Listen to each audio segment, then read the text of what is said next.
Sai ay pumasok ng buong lakas, sinusubukang hiwain siya gamit ang espada nito. Ngunit si Katal ay walang kahirap-hirap na nahuli ang talim sa pagitan ng dalawang daliri at nabasag ito na parang sanga. Tinanong niya kung ano ang balak gawin ng Kalansay ngayon, pero hindi ito nag-atubili.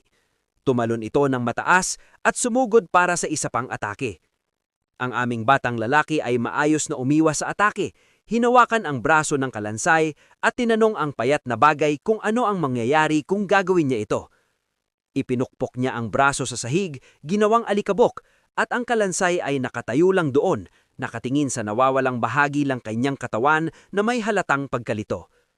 Pagkatapos, sinubukan itong magpanggap na cool. Sinipa ang espada pataas sa hangin tulad ng isang gangster at hinawakan ito sa kabilang kamay upang ipaglaban ang kanyang undead na buhay. Pero hindi doon natatapos ang bullying ni Katal na parang naguro tier. Sumugod sa muli ang Kalansay, ngunit hinawakan ng ating barbaro ang natitirang kamay nito at pinunit din iyon, agad na ginawang alikabok tulad ng una. Ang kawawang Kalansay ay ayaw paling sumuko at nagsimula ng ipagpag ang mga nabasag na braso nito sa kanya. Kinuha ito ng aming batang lalaki at tuluyan ng piniga ang kanang braso nito.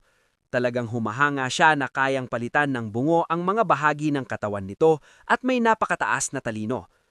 Habang ang natitirang bahagi ng grupo ay tahimik na nanonood, pinapahalagahan ang kawawang Kalansay na pinagtatawanan. Nakaramdam si Hayes ng lamig na dumaloy sa kanyang gulugod habang pinapanood ang eksena. Habang si Kasan at Tyrannis ay parabang ang kanilang mga kaluluwa ay lumabas mula sa kanilang mga katawan.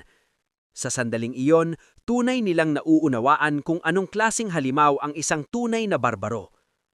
Habang nakatayo si Katal sa harap ng nabasag na Kalansay na may mapagmalaki at nakakatakot na ngiti, parang simula ito ng kanyang kwento bilang kontrabida. Ang iba ay nakatitig sa takot habang ginagamitan ni Katal ng puwersang pisikal ang ulo ng balangkas at hinagis ito sa lupa habang mukhang ganap na psycho. Pagkatapos, natagpuan niyang kakaibang nakakatawa na talagang hindi makagalaw ang nilalang ng walang ulo nito bago niya durugin ang bungo gamit ang kanyang paa na parang isang kontrabida.